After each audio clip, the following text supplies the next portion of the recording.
We pulling? What's up? I'm Jim Fro, and here's our guide to Queen Ansurek, the last boss in Nerub-ar Palace. This guide is brought to you by Wowhead and their brand new raid cheat sheets, which we'll tell you more about right after the boss. Also, big shout out to our supporters on Patreon. Hope you enjoy the Patreon exclusive content we got coming out, like Mythic raid guides and so much more. Alright, so the prediction video we did for this boss was actually super on point, so if you've already checked that out, you're in a pretty good spot. Queen Ansurek is the big booty spider lady over here. She has 3 phases with an intermission after phase 1. There's a lot of cleave and AoE damage to do in the fight, and you'll want a bloodlust on pull. But before you pull, you'll need to set up some key assignments. First of all, split the raid in half with a tank and healers in each half, and make sure everyone knows if they're in group 1 or group 2, because the raid has to split up in phase 2 later on. Put a world marker here in the north and here in the south, and assign group 1 to the north one and group 2 to the south one. Then, assign your most trusted ranged DPS to be the popper of the bombs in phase 1, which I'll explain in a second. On Heroic, you have to assign 3 pairs of 2 players to be the bomb poppers, so 6 in total, and make sure that players in each pair are in different halves of the raid. And also on Heroic, assign an order for the healers in either half of the raid to dispel a certain debuff in phase 2. I know it's a lot of assigning, but you can't really beat the boss without it. On to phase 1. Pull the boss out of the middle of the room, and when she casts Liquefy on the tank, a few things need to happen all at once. The first tank uses a defensive cooldown for Liquefy, the second tank should taunt immediately after and use a defensive cooldown for the follow-up cast Feast. Healers need to quickly spam heals on the second tank to remove the heal absorb from Feast because they'll still be tanking the boss. Meanwhile, the raid dodges swirlies and the tank moves the boss away from the puddles. Now that's the first combo done. When the boss casts Reactive Toxin and puts this green circle on a random player, they need to move between the boss and the old pools on the ground until the circle expires after a couple seconds and drops a bomb on the ground. Then the boss starts casting Venom Nova, and the bomb on the ground gets a circle around itself, which everyone needs to quickly move into without actually touching the bomb that's in the middle of the circle. And when the Venom Nova cast finishes, your assigned bomb popper needs to step onto the bomb, which detonates it, sending everyone in the circle up into the air and over the big green ring that expands out from the boss, or else, you guessed it, you're dead. On Heroic, there's 2 of these bombs, and you have to split your raid evenly between both of them because each bomb splits stack of a debuff between anyone that gets hit, and if you don't split it enough, it does crazy damage at the end of it. So you can just use the raid split that you assigned for phase 2. Group 1 gets in the bomb closer to the edge of the room, and Group 2 gets in the bomb closer to the center of the room. And by the way, you need different poppers each time on Heroic because the bomb gives you a debuff that makes you get 1 shot from the next bomb you touch,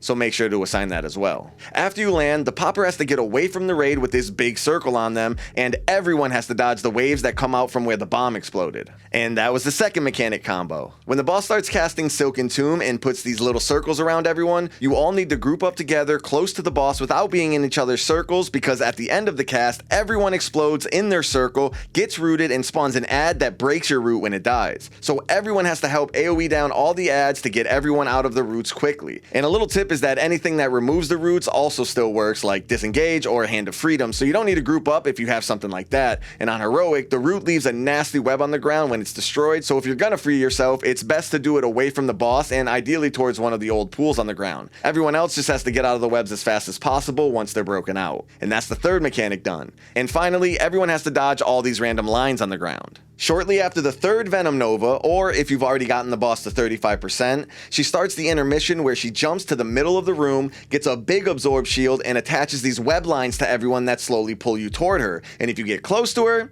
you're dead. She also occasionally casts Rest, which yanks everyone toward her, so you want to be far away from her by the end of that cast. And she casts Paralyzing Venom, which sends out these big globs and waves that everyone has to dodge. And the cast also puts a stack of a slow on everyone, so it gets harder and harder to stay away from the boss the longer the intermission goes on. On Heroic, everyone also has these little circles around them that pulse damage to other players, so try to stay a little spread out. Once her shield is broken, she starts phase 2, where she goes immune and spawns a couple Void Speaker ads on opposite sides of the platform. This is where the 2 halves of the raid need to split up, Group 1 to the north ad and Group 2 to the south ad, and kill the ads while interrupting their Shadow Blast cast. And on Heroic, you also have to dodge this little swirly and the orbs that get launched out of it. A couple of seconds after the ads die, they do a big knockback from where they died, which everyone needs to use to get knocked up to the side platform and start killing some new ads. The tanks have to get aggro on the Chamber Guardians and face them in a way that their Oust cast doesn't knock them off the platform. Everyone has to dodge this line on the ground from the chamber expellers, which damages and knocks back anyone it hits, and everyone has to avoid being pulled off the platform by the boss when she casts rest, just like in the intermission. As soon as both ads are dead, you have to right-click both of these web crystal things on the side of the platform to get the web bridge to spawn so everyone can move up to the next platform and kill some more ads. The tanks have to get aggro on the spider ads that spawn on the bridge and bring them up to the big ad that's waiting on the platform, while everyone else goes up and nukes the devoted worshipper ad that has a big shield and is slowly casting Cosmic Apocalypse. You have to kill this ad before the cast finishes or else you're dead. While you're fighting the worshipper, it puts a dot debuff Gloom Touch on a couple players which the healers should dispel, but on heroic this debuff explodes on the raid for a ton of damage when it's removed, so the healers need to stagger dispelling each one to be able to heal up between the explosions, which is why you assign the dispel order ahead of time. And then you just finish off the rest of the ads on the platform and then click the web crystal to spawn yet another bridge to go and kill the final ads of the phase.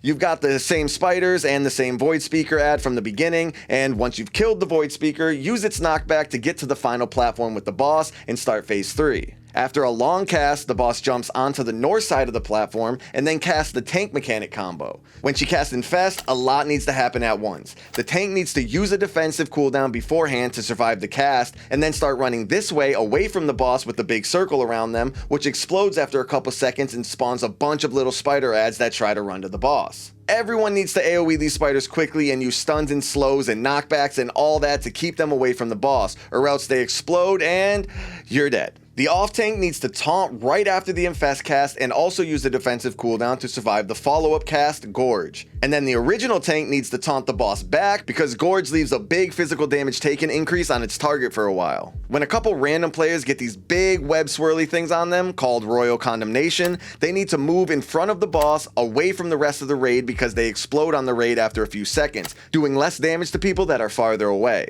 On Heroic, they also spawn these Royal Shackle ads that slowly pull everyone towards them, so everyone has to nuke these down without getting too close to them. When the boss casts Abyssal Infusion and puts these circles on a couple players, they need to quickly move away from each other, one person on the outside edge of the room and one on the inside edge, because these circles do damage to anyone inside of them and drop a portal on the ground after a couple seconds. And on Heroic, you also have to dodge these orbs that shoot out from the portals when they spawn. Then when the boss casts Frothing Gluttony, she teleports to the middle of the room and spawns a big ring around the outside of the room that shrinks down toward her. And everyone has to go through the portal at the inner edge of the ring once the ring has gone past the portal on the outer edge in order to teleport through the ring, or else you're dead. On Heroic, everyone also has to spread out right after going through the portal because you get these little circles around you that explode after a couple seconds. When the boss casts Queen Summons, 3 of these Acolyte ads spawn on the inner side of the platform, and everyone needs to quickly kill these ads and interrupt their null detonation cast once their shield is broken, because if the ads are still alive by the time the boss casts Frothing Gluttony, you're dead. On Heroic, you also need 3 people to walk onto the essence that each Acolyte drops on the ground in order to pick it up, because if the ring from Frothing Gluttony touches one,